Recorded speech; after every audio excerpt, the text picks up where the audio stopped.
Guys, welcome back to my channel. तो आज हम देखेंगे कि हम फैक्टोरियल ऑफ अ नंबर कैसे निकाल सकते हैं using for loop in Python. तो पहले उसके लिए हमें जानना होगा कि आखिर फैक्टोरियल होता क्या है। जब भी हम किसी नंबर का फैक्टोरियल निकालते हैं तो हम उसे मल्टीप्लाई करते हैं उसके कंसेक्यूटिव नंबर से till zero backward direction. For example, अगर हमें 5 का फैक्टोरियल निकालना है तो उसके लिए हम क्या करेंगे, 5 इंटू 4 इंटू 3 इंटू 2 इंटू 1। सो 5 का फैक्टोरियल क्या होगा हमारा 120। तो इसी को अब हम देखेंगे कि हम इसे प्रोग्राम के थ्रू पाइथन में कैसे अचीव कर सकते हैं। ठीक है, इस रिज़ल्ट को हम पाइथन में अचीव करेंगे through writing a small program. So let's get started. किसी भी नंबर का फैक्टोरियल निकालने के लिए पहले हमें यूज़र से इनपुट लेनी पड़ेगी। इसके लिए पहले मैं कमेंट लिख देती हूँ। पहले हम किसके लिए प्रोग्राम लिख लेंगे, ये लिख देती हूँ, factorial of a number.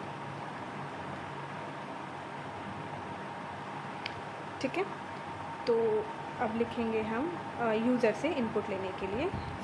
Num equal to int input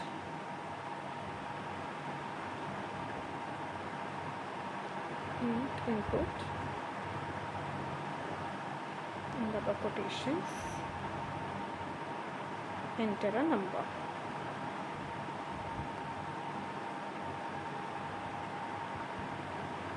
एक मैं लास्ट में स्लैश एन भी कर देती हूँ, जिससे कि जो हमारा जो रिज़ल्ट है वो हमारा नेक्स्ट लाइन में प्रिंट होगा। अगर अभी कभी भी पाइथन में रिज़ल्ट जो है नेक्स्ट लाइन में प्रिंट करना होता है तो उसमें हम स्लैश एन ज़रूर लिखते हैं। ठीक है, तो इसमें यहाँ पे मैं एक कमेंट लिख देती हूँ, to accept input from user.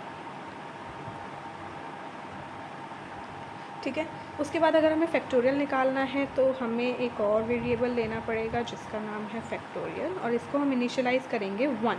हमने इसको 0 इसलिए इनिशियलाइज़ नहीं किया क्योंकि अगर हम इसे 0 इनिशियलाइज़ कर देंगे तो हमारा हम कुछ भी नंबर एंटर करेंगे उसका फैक्टोरियल हमारा 0 आएगा, because any number multiplied by 0 is 0। ठीक है, फिर उसके बाद हम लिखेंगे हमारा for loop. For I in range. अब हमें लूप कहाँ से कहाँ तक चलाना है, हमें लूप चलाना है नंबर जो हमने एंटर किया। सपोज हमने 5 एंटर किया है तो 5 से लेके हमें 1 तक लूप चलाना है, हमें बैकवर्ड डायरेक्शन में लिखना है। ठीक है, जैसे कि मैंने आपको अभी लिख कर समझाया था। अगर हमें जैसे 5 का फैक्टोरियल निकालना है तो हमें 5 इंटू 4 इंटू 3 इंटू 2 इंटू 1 करना है। ठीक है, तो इसलिए हम लिखेंगे इसमें फॉर आई इन रेंज। पहले हम डिफ़ाइन करेंगे कहाँ से, नम से लेकर हमें लूप चलाना है हमारा 1 तक, और हमें कैसे चलाना है ये भी हमें स्पेसिफाई करना पड़ेगा। तो हमें चलाना है -1 करके, मतलब कि बैकवर्ड डायरेक्शन में चलाना है। तो हम इसमें डाल देंगे हम हमारा -1, और लास्ट में हम डाल देंगे हमारा एक कोलन। ठीक है, फिर उसके बाद हम लिखेंगे f ACT factorial multiply equal to i। ठीक है, जिससे हमारा जो भी हमारा नंबर मल्टीप्लाई हो वो हमारा फैक्टोरियल में ही वापस स्टोर होता जाए। सपोज 5 इंटू 4, और इसका रिजल्ट क्या होगा 20 हमारा वापस फैक्टोरियल वाले में स्टोर हो जाएगा। उसके बाद हम दोबारा लिखेंगे 20 इंटू 3, फिर हमारा आएगा 60, वो हमारा फिर से फैक्टोरियल। तो हमारा जो एंड रिजल्ट होगा वो बार बार हमारा फैक्टोरियल में स्टोर होता जाएगा। ठीक है, मैं यहाँ पे एक और कमेंट लिख देती हूँ, for loop to calculate factorial of a number। factorial of a number।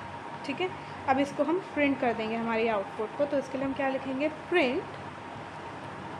हम डायरेक्ट भी लिख सकते हैं प्रिंट और ब्रैकेट में फैक्टोरियल, बट वो थोड़ा प्लीजिंग नहीं लगता है, तो इसलिए हम क्या करेंगे, हम लिखेंगे उसे अंडर कोट्स में पहले factorial is,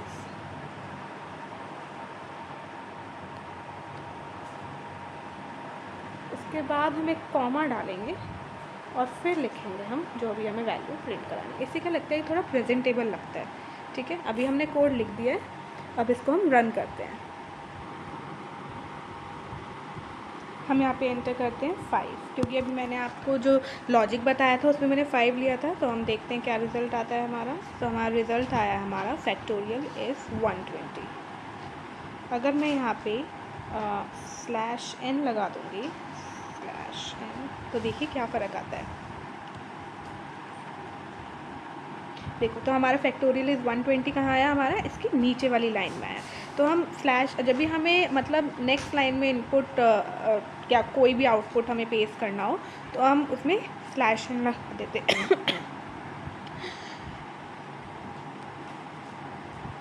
So like and subscribe my channel for more such videos and hope you like the video.